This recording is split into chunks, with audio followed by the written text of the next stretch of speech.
করে বারবার আল্লাহর কাছে সুপারিশ করবে। আল্লাহ তাআলা এক পর্যায়ে গিয়ে নবীর সুপারিশটা কবুল করে বলবে, ও ফেরেশতার দল, কিছু কুদরতি পানি আছে, ওই পানিগুলো জাহান্নামের উপরে ছিটায় দাও।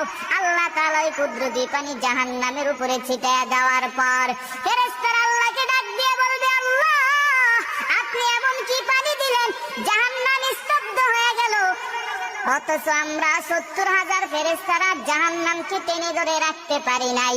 ফেরেশতারা আল্লাহকে প্রশ্ন করবে, আল্লাহ, আপনি এমন কি পানি দিলেন যেই পানি দেওয়ার কারণে জাহান্নাম স্তব্ধ হয়ে গেল? আল্লাহকে বলবে ফেরেশতারা, আল্লাহ, এটা কি জমজমের পানি নাকি? বলে না। এটা কি আবে হায়াতের পানি নাকি? বলে না। এটা কি আসমানের পানি নাকি? বলে না। বলে এটা কোন দুনিয়ার পানি নাকি? বলে না।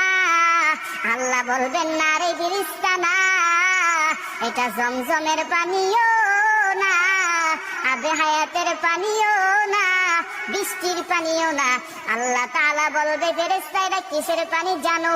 আমার কিছু গুনাহগার বান্দা ছিল, দুনিয়ার মধ্যে ভোর রাতে কষ্ট করিয়া